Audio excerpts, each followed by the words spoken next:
Apakah kelas kalian sudah dibersihkan? Sudah. Silakan lihat barangkali di bawah kolong meja kalian ada sampah, sok dilihat dulu, barang diperiksa lagi. Masih ada? Tidak ada? Oke. Siap ya? Untuk memulai kegiatan pembelajaran ini, silakan KM untuk menyiapkan doa. Silakan. Sebelum memulai kegiatan pembelajaran hari ini, marilah kita berdoa dalam hati. Mulai. Berdoa selesai. Mengucapkan salam.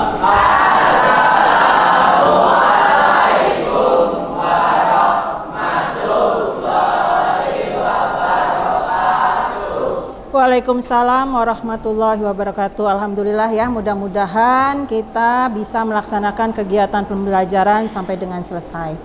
Oke, apakah kalian kondisinya sehat semua anak-anak? Sehat ya. Adakah hari ini yang tidak hadir? Tidak ada. Oke, alhamdulillah, berarti kelas kita komplit ya untuk hari ini. Mudah-mudahan kita bisa belajar sampai dengan selesai. Oke. Sebelumnya Ibu pengen tanya, waktu minggu kemarin kira-kira ada yang masih ingat materi apa yang sudah Ibu sampaikan? Pelaku ekonomi. Oke, siapa yang masih ingat siapa saja pelaku ekonomi itu? Saya, Bu. Oke, Leli, silakan. Pelaku ekonomi ada rumah tangga, perusahaan, pemerintah, lembaga keuangan, masyarakat luar negeri, Bu. Oke, Ibu ulangi lagi. Jadi pelaku ekonomi itu ada 5 macam. Pertama adalah rumah tangga, yang kedua itu adalah perusahaan, yang ketiga itu adalah pemerintah, yang keempat adalah lembaga keuangan, dan yang terakhir adalah masyarakat luar negeri. Nah, untuk hari ini ya, untuk hari ini Ibu akan melanjutkan materi. Materi kali ini yang akan Ibu ambil yaitu kegiatan ekonomi.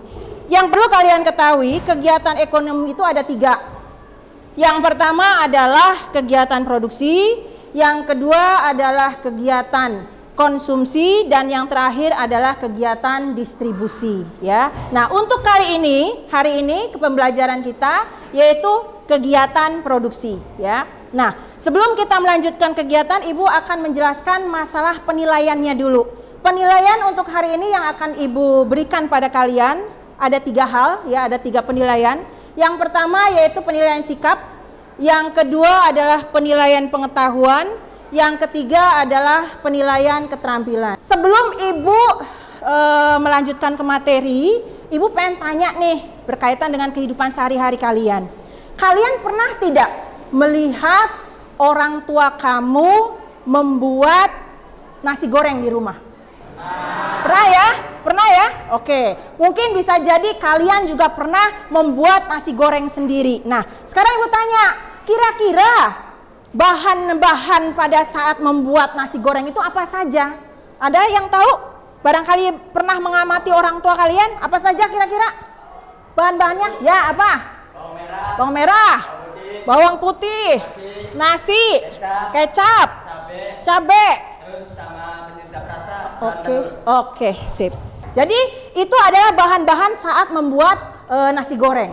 Nah, setelah membuat nasi goreng biasanya setelah meracik tadi bahan-bahannya diapakan oleh orang tua kamu? Dimasak kan? Setelah dimasak baru tuh jadi yang namanya nasi goreng. Nah, nasi goreng ini siap dihidangkan, dikonsumsi oleh kalian, seperti itu ya. Nah, sekarang ya, sebelum nanti Ibu akan memberikan materi ya, tapi sebelumnya Ibu akan memberikan video pembelajaran buat kalian. Sebelum Ibu menampilkan video pembelajaran, Ibu minta kalian melakukan perubahan posisi. Kalian boleh berkelompok sekarang, silakan. Yang satu kelompok itu 6 orang atau 5 orang. Yang kemarin saat Ibu memberikan nama-nama kelompoknya tuh silakan dibuat. Sudah ya? Sudah siap ya? Kita mulai. Ibu akan memberikan penampilan video pembelajarannya. Silakan kalian perhatikan ya. Kalian amati video pembelajaran yang akan Ibu tayangkan.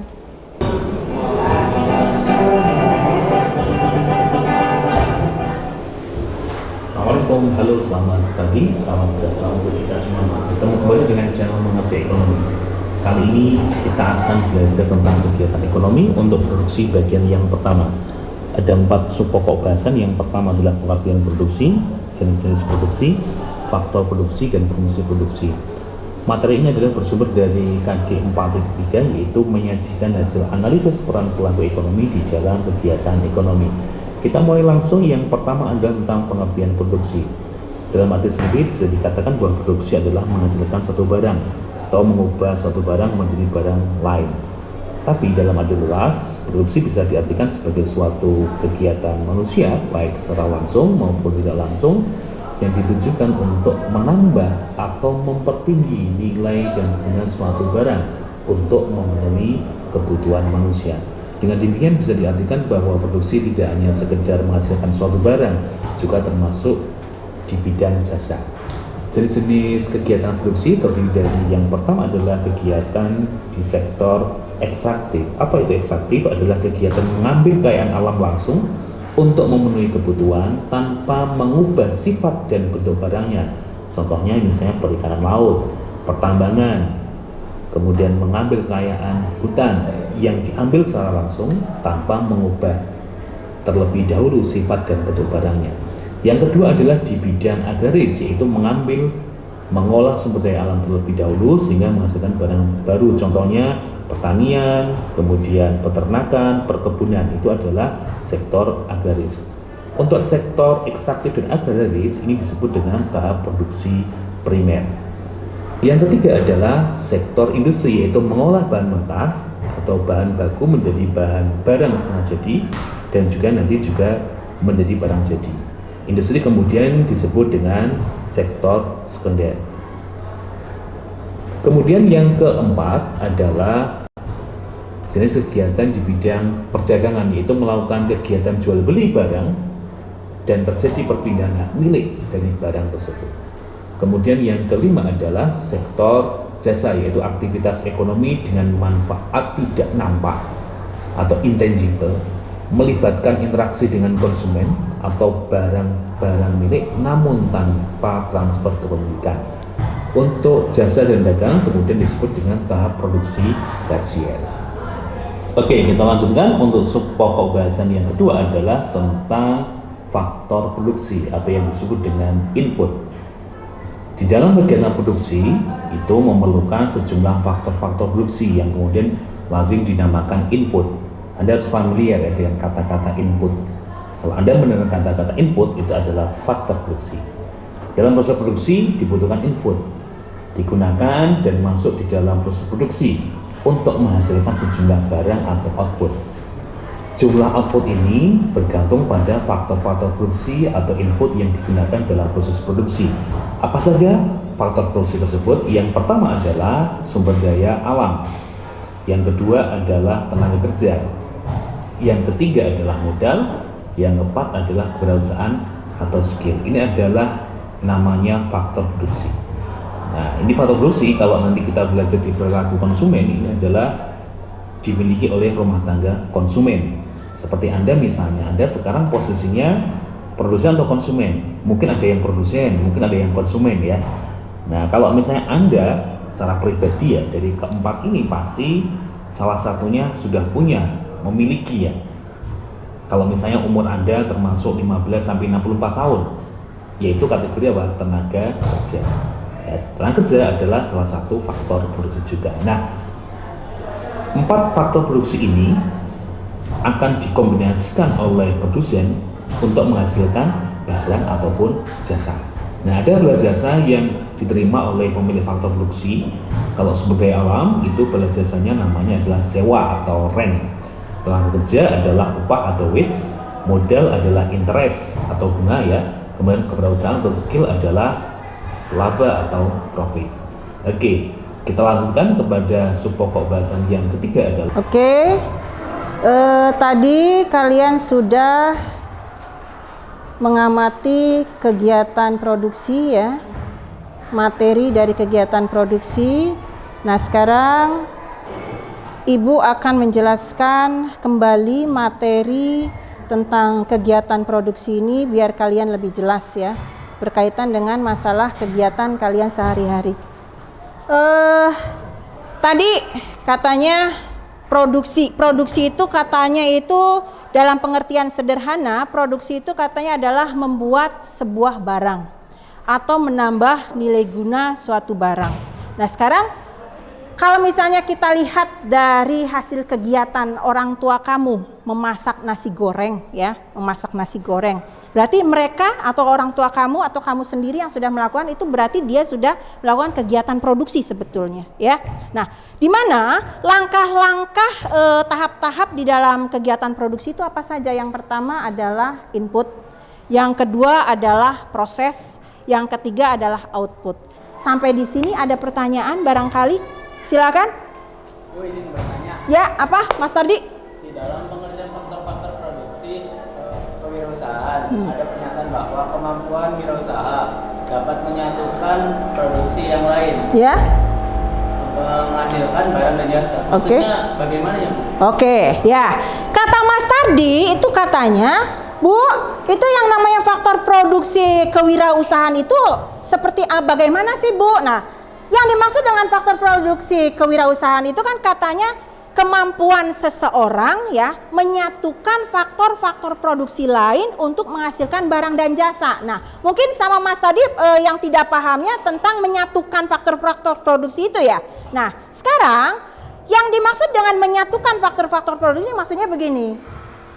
Yang namanya seorang wirausaha ya. Seorang wirausaha itu adalah seseorang yang memiliki ide, yang memiliki kemampuan, yang kreatif. Dia itu punya usaha. Nah, usahanya ini misalnya dia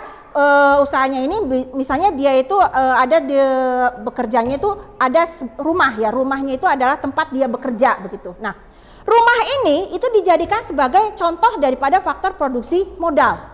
Karena contoh daripada faktor produksi modal itu adalah bangunan begitu. Nah, bangunan tadi atau rumah tadi itu berdiri di mana? Berdiri di sebuah lahan.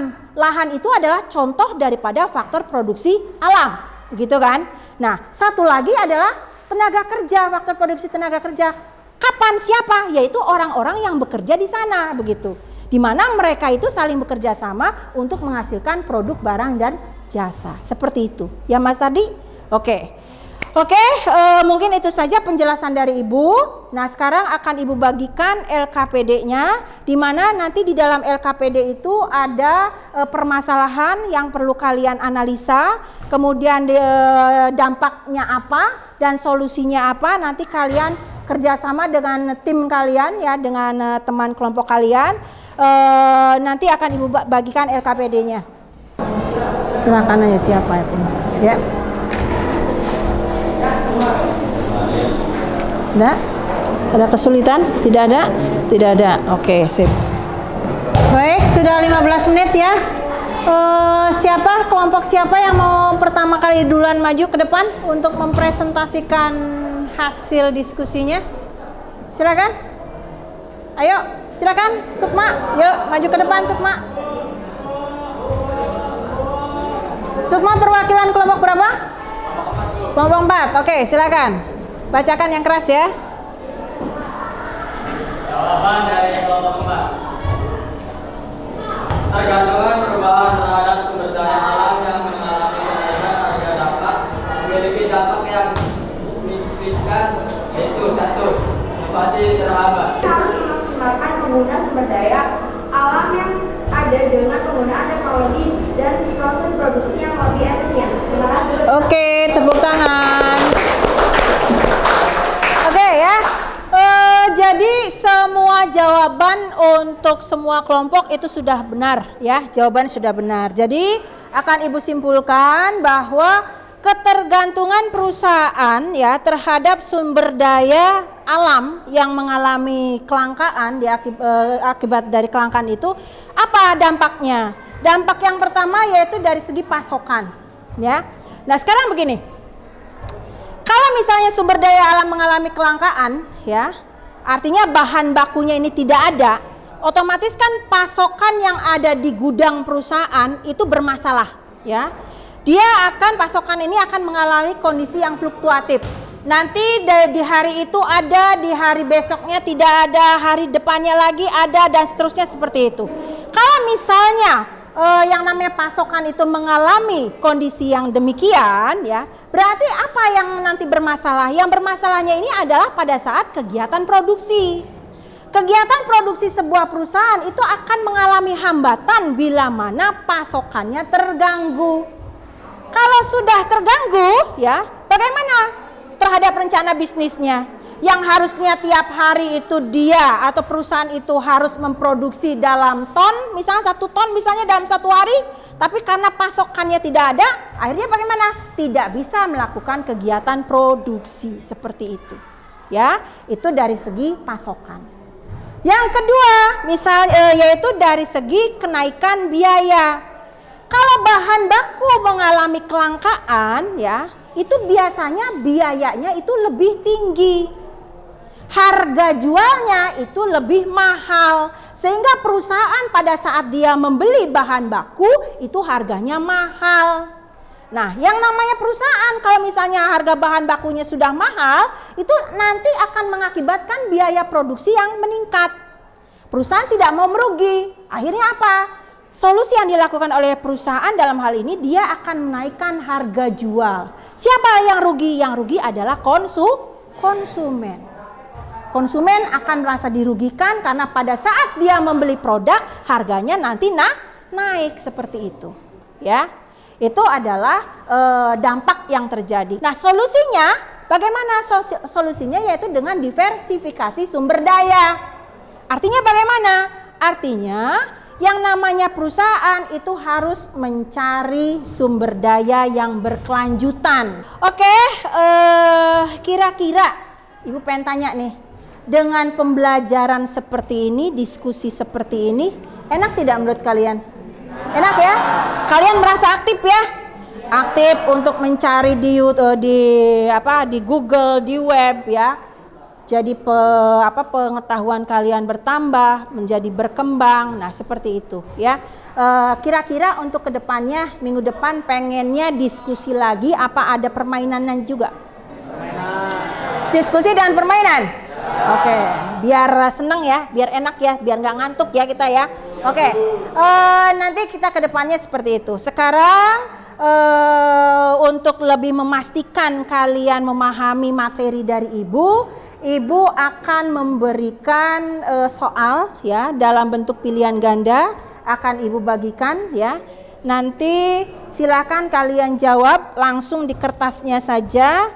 Jangan lupa kasih nama dengan kelas. Ya. Silakan Ibu kasih waktu kalian untuk menjawabnya, kurang lebih Ibu kasih waktu 10 menit, silakan. Baik, sudah pengerjaannya sudah? Kalau sudah silakan kumpulkan, Ibu minta bantuan KM lagi. Stop, silakan.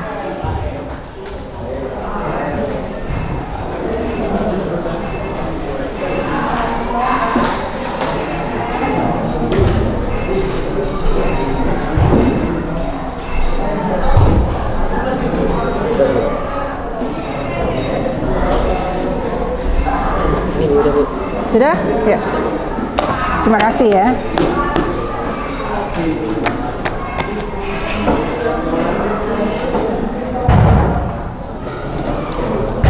Ya, baik. Untuk hari ini kegiatan pembelajaran kita sudah selesai ya. Semoga materi yang sudah Ibu berikan pada kalian bisa kalian pahami. Untuk minggu depan, materi yang akan Ibu ajarkan yaitu tentang kegiatan konsumsi.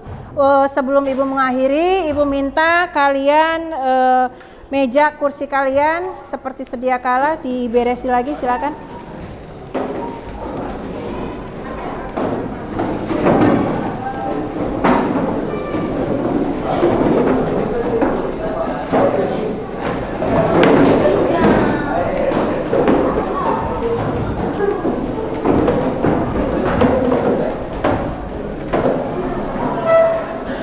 Oke, sudah? Mungkin cukup sekian dari Ibu. Ibu ucapkan terima kasih. Wabillahi taufiq wal hidayah. Wassalamualaikum warahmatullahi wabarakatuh.